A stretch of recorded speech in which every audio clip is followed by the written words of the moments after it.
The ayes to the right, 250. The noes to the These left, benches are no stranger to discontent. But the shouts of shame are rare. What have you done to this place? The vote whether to back a review of standards investigations. And because of it, the man on the left, Conservative MP Owen Paterson, avoided the consequences of his own investigation. An investigation that found he misused his position to benefit two companies he worked for. In no other profession in our country could someone be found guilty by an independent process and just have their mates vote them back into the job. Surely the Prime Minister and his government are not going to do that today. This wasn't about friends but fairness, said the Prime Minister. The issue in this case is whether a member of this House had a fair opportunity to make representations in this case, or whether as a matter of natural justice, our procedures in this House allow for proper appeal.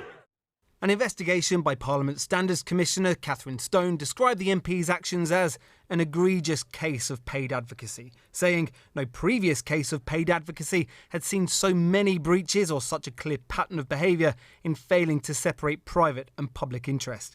He repeatedly asked for meetings with ministers and the Food Standards Agency, in one email praising Randox for their superior technology.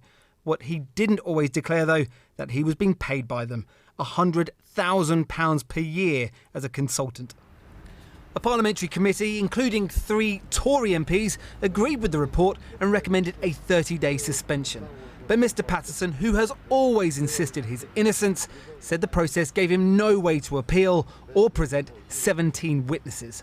The main vote today was meant to be about whether or not to suspend Owen Paterson. Instead, it's about whether or not to change the system entirely. The proposal, a new select committee with a majority of Conservative MPs, chaired by a Conservative MP, that will decide whether or not to change the system for investigating MPs. Despite the timing of all this, the Prime Minister's spokesperson said, this isn't about Owen Paterson, it's about long-standing issues. She said, quote, it is absolutely not a case of MPs marking their own homework.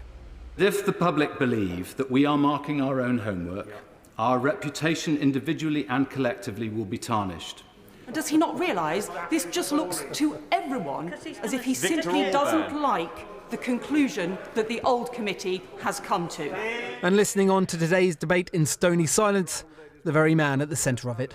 How do you think this looks to lots of people outside of Parliament who think it's one rule for you, another rule for them? I'm sure that's how it will be presented, but that isn't the case.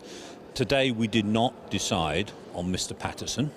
We decided to look into having a new system, and then Mr Paterson and anyone else who's before the Standards Committee will be looked at by that process, which may mean that Mr Paterson is acquitted, that's one way, but you may finish up with an increased sentence or the same one. People will read tomorrow's headlines, which no doubt will be lurid, and we shall take a lot of stick for it. But the bottom line is we have to get this right. The system is broken, we have to mend it. The timing's not great though, is it? Oh, gosh, no, it's awful. Owen Paterson said he's experienced 2 years of hell and is grateful to MPs for ensuring fundamental changes. Tonight he was asked if he was worried how this would look, that rules have been changed retrospectively. Well, if it's portrayed as that, that's the parody, that will look bad. But that is not actually what's happened. What's happened is we have a chance to build a new system where evidence is exchanged, where witnesses are properly interrogated. The argument was this vote would ensure the system is fairer. The result, say many MPs, is that to the public this will look anything but.